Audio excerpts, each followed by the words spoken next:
Last month at Interior. In September, President Biden announced the launch of the American Climate Corps, a new workforce training and service initiative that will prepare tens of thousands of young people for good-paying jobs in the clean energy and conservation economy. Secretary Haaland this week joined one of several virtual listening sessions to speak about the department's Indian Youth Service Corps and hear directly from prospective American Climate Corps applicants and partners about how to ensure success. Assistant Secretary for Insular and International Affairs Carmen Cantor completed a week-long trip to the Pacific. In Hawaii, she highlighted investments from President Biden's Investing in America agenda to prevent the imminent extinction of Hawaiian forest birds through the department's Hawaiian Forest Bird Keystone Initiative. Her visit also underscored Interior's commitment to the U.S. territories and freely associated states. Interior this week awarded nearly $5 million from the bipartisan infrastructure law for Missouri to assess about 5,000 documented orphaned oil and gas wells and prioritize them for future plugging and remediation. That creates good-paying jobs, catalyzes economic growth and revitalization, reduces harmful methane leaks, and reduces environmental and public health risks to surface water and groundwater resources critical to U.S. communities and ecosystems. The Office of Surface Mining, Reclamation and Enforcement this week announced more than $3.1 million in funding from the President's Investing in America agenda to address dangerous and polluting abandoned mine lands in North Dakota. The bipartisan infrastructure law allocates a total of $16 billion to address legacy pollution nationwide, including $11.3 billion in abandoned mine land funding over 15 years. In commemoration of Mahina Olelo Hawaii, or Hawaiian Language Month, and in recognition of its unique relationship with the native Hawaiian community, Interior announced new guidance this week on the use of the Hawaiian language. The new departmental manual chapter will help Interior bureaus improve descriptions for identifications and references, including flora and fauna, cultural sites, geographic place names, and government units within Hawaii. The U.S. Fish and Wildlife Service this week announced that it's awarding $10.8 million for 12 projects in 7 states that will protect, restore, or enhance over 2,000 acres of coastal wetlands and adjacent upland habitats. Coastal wetlands are vitally important in protecting us from floods, filtering our water, supporting recreation and local economies, and providing habitat for fish and wildlife. The Bureau of Ocean Energy Management and the National Oceanic and Atmospheric Administration have released their final strategy for the protection and recovery of the North Atlantic right whale. BOEM has committed nearly $14 million in Inflation Reduction Act funding toward acoustic impact modeling, passive acoustic monitoring, and various right whale-related studies. And our social media picture of the week, these bristlecone pines at Nevada's Great Basin National Park.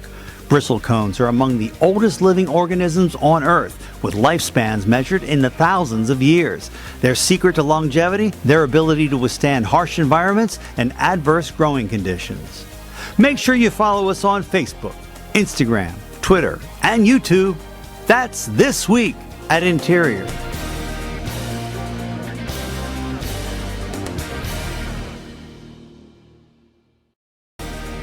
Last month at Interior. Secretary Haaland visited North Carolina this week to spotlight the impact of the President's Investing in America agenda and the department's ongoing commitment to funding ecosystem restoration and conservation efforts, including at the Poquoson Lakes National Wildlife Refuge and the Matamuskie National Wildlife Refuge. She joined U.S. Geological Survey Director Dave Applegate to meet with scientists from the Southeast Climate Adaptation Science Center and later hosted a partner roundtable with Bureau of Ocean Energy Management Director Elizabeth Klein to discuss the department's ongoing work to spur a robust offshore wind economy off the Carolina coast. As part of the Secretary's trip to North Carolina, the department announced more than $157 million from President Biden's Investing in America agenda to restore our nation's lands and waters through locally led landscape-scale restoration projects. The funding from the bipartisan infrastructure law will support 206 ecosystem restoration projects in 48 states, Washington, D.C., and the U.S. territories, and will advance the department's ongoing work across several restoration and resilience programs, including a new Sagebrush Keystone initiative that aims to restore wetlands, reduce tree encroachment, and control invasive species threatening sagebrush ecosystems. Nearly $18 million in new investments from the President's Investing in America agenda will ensure the ready source of native seeds to combat climate change and enhance landscape resilience. Native plant communities across the U.S. are threatened every day from habitat loss and other climate-related impacts, such as longer wildfire seasons and other extreme weather events. The new investment will advance Interior's new National Seed Strategy Keystone Initiative, which Secretary Haaland and Bureau of Land Management Director Tracy Stone Manning unveiled this week during remarks at the National Native Seed Conference.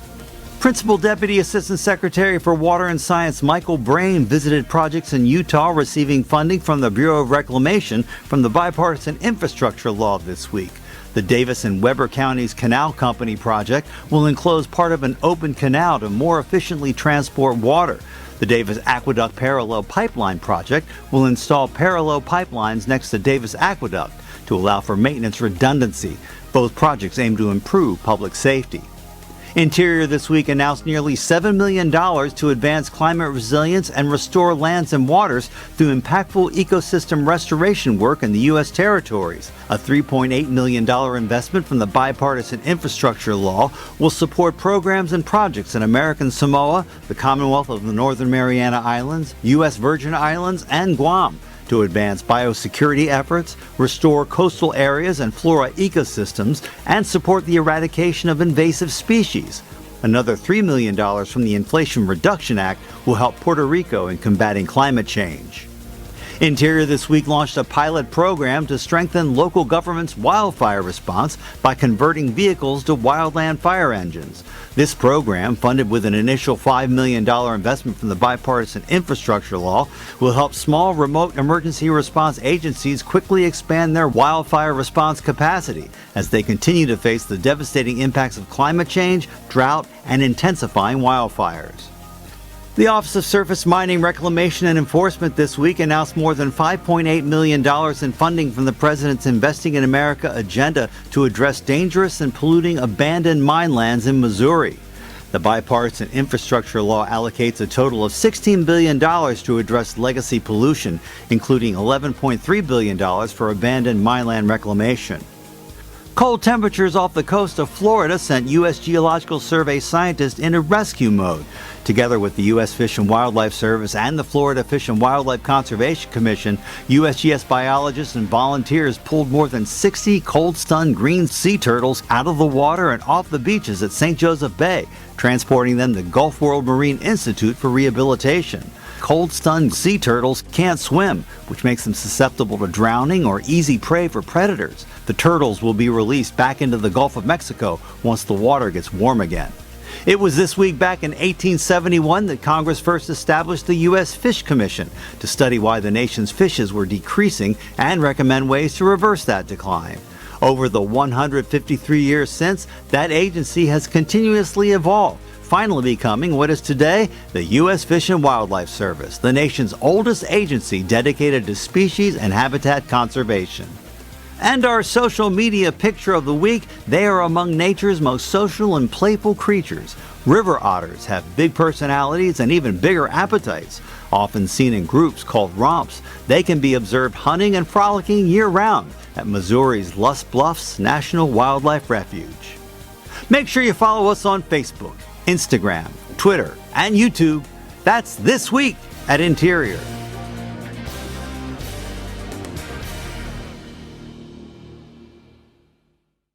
Last month at Interior. Secretary Haaland, Acting Deputy Secretary Laura Daniel Davis, Assistant Secretary for Fish and Wildlife and Parks Shannon Estenos, and U.S. Fish and Wildlife Service Director Martha Williams hosted Biden-Harris administration leaders, policymakers, stakeholders, and intergovernmental partners at Interior this week for the Endangered Species Act Symposium, Saving Life on Earth for the Next 50 Years. The day-long event brought conservation leaders together to celebrate 50 years of the Endangered Species Act and to discuss a shared vision for the next 50 years of implementation, including how new investments from President Biden's Investing in America agenda can be leveraged to ensure the landmark law's continued success. Secretary Haaland, Assistant Secretary for Indian Affairs Brian Newland, and other administration leaders this week addressed the annual meeting of the National Congress of American Indians Executive Council. In her remarks, the Secretary highlighted the progress made over the last 3 years, from the Federal Indian Boarding School Initiative to help address the intergenerational trauma of that experience, to a new department chapter recognizing the power of indigenous knowledge in decision-making, to the historic $45 billion investment in Indian country through President Biden's Investing in America agenda. Interior this week announced an historic agreement with the Klamath Tribes, Yurok Tribe, Karuk Tribe, and Klamath Water Users Association to advance collaborative efforts to restore the Klamath Basin ecosystem and improve water supply reliability for Klamath Project agriculture. The department also announced $72 million in funding from the Investing in America agenda that will support critical restoration work and drought resilience efforts. As part of the announcement, Interior unveiled the Klamath Basin Drought Resilience Keystone Initiative. That's a new effort to steward investments from President Biden's Bipartisan Infrastructure Law and Inflation Reduction Act to support a wide range of restoration activities across the Klamath Basin. Assistant Secretary for Fish and Wildlife and Parks Shannon Estenos wrapped up a visit to Tennessee this week. In Nashville and Memphis, she joined local leaders and community members to highlight the department's commitment to honoring the legacy and achievements of the Black community. She also announced the upcoming launch of a National Park Service study to evaluate sites associated with 8 lynchings that occurred between 1869 and 1940. Principal Deputy Assistant Secretary for Land and Minerals Management Dr. Steve Felgus and Office of Surface Mining, Reclamation and Enforcement Principal Deputy Director Sharon Bacino traveled to Illinois this week. They announced $75.8 million in funding from the President's Investing in America agenda to address dangerous and polluting abandoned mine lands and catalyze economic opportunity in Illinois. They also toured 2 abandoned mine land sites that are benefiting from bipartisan infrastructure law funding and toured the Springfield Lutheran High School, where mine subsidence is causing structural damage to the buildings, including separating walls and sinking floors. The U.S. Geological Survey and its public and private partners this week marked the first World LIDAR Day. LIDAR, or light detection and ranging, uses pulses of light to determine the distance to an object's surface and hence its shape, leading to a variety of uses such as flood risk, forestry and wildlife management, aviation navigation and safety, critical mineral mapping, and much more. World LIDAR Day aims to raise awareness about the value of the technology. And our social media picture of the week, this awesome image of the Organ Mountains Desert Peaks National Monument in New Mexico. The mountains here soar up to 9,000 feet above the surrounding desert floor, which this time of year often wears a cool mantle of freshly fallen snow. Make sure you follow us on Facebook, Instagram, Twitter, and YouTube. That's This Week at Interior.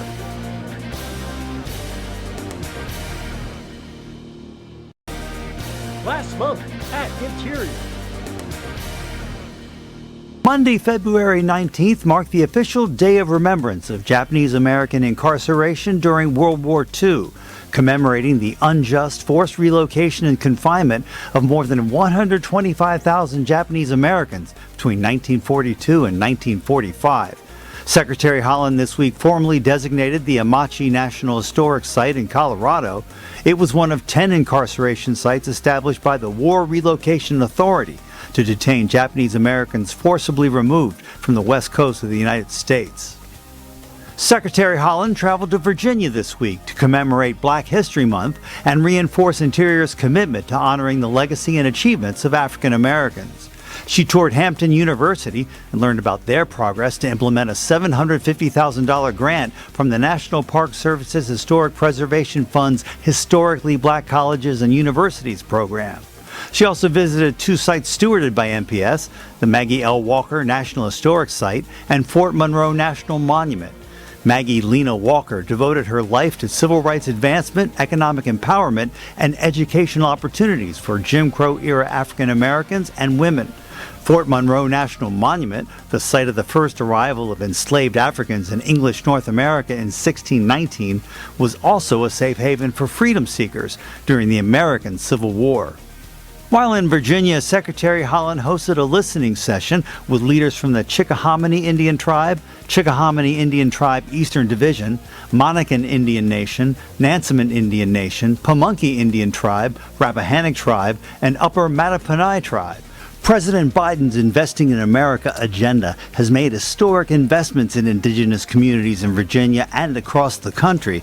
The bipartisan infrastructure law is investing more than $13 billion directly into tribal communities, including critical funding to repair roads, bridges and rails, expand access to clean drinking water, and advance environmental justice. Secretary Haaland also traveled to Ohio this week, where she announced more than $46 million from the Investing in America agenda through the Office of Surface Mining Reclamation and Enforcement to address dangerous and polluting abandoned mines, create good-paying jobs, and catalyze economic opportunity. She hosted a roundtable with local labor leaders and community members to discuss the department's implementation of funding provided through the bipartisan infrastructure law, which allocates a total of $16 billion to address legacy pollution, including $11.3 billion in abandoned mineland funding over 15 years. Interior this week announced a $50.5 million investment through President Biden's Investing in America agenda to put people to work plugging, remediating, and reclaiming orphaned oil and gas wells located in national parks, national forests, national wildlife refuges, and on other public lands and waters. 5 bureaus within the Departments of the Interior and Agriculture will address 123 high-priority polluting wells that pose threats to human health and safety, the climate, and wildlife. Assistant Secretary for Indian Affairs Brian Newland traveled to Arizona this week following the announcement of a $10 million investment from the bipartisan infrastructure law to upgrade and modernize Bureau of Indian Affairs-owned irrigation projects and power utilities serving tribal communities. While there, he joined White House Intergovernmental Affairs Director Tom Perez at the Auction Indian community to highlight historic funding from the President's Investing in America agenda for Indian water rights settlements and high-speed affordable internet. And he toured the San Carlos Apache Indian Reservation and met with indigenous service members in the Phoenix area. Secretary Haaland, Director Perez, Acting Deputy Secretary Laura Daniel Davis, and Assistant Secretary for Insular and International Affairs Carmen Cantor welcomed the elected leaders of Guam, American Samoa, the United States Virgin Islands, and the Commonwealth of the Northern Mariana Islands to the annual Interagency Group on Insular Areas this week. In her remarks, the Secretary highlighted the historic investments in climate resilience, ecosystem restoration, and infrastructure improvements in the territories, thanks to the Investing in America agenda. And our social media picture of the week, a moment of awe at California's Sequoia and Kings Canyon National Park. This dramatic landscape testifies to nature's beauty and diversity and her sheer size. Huge mountains, rugged foothills, deep canyons, vast caverns, and the world's largest trees. Make sure you follow us on Facebook, Instagram, Twitter, and YouTube. That's This Week at Interior.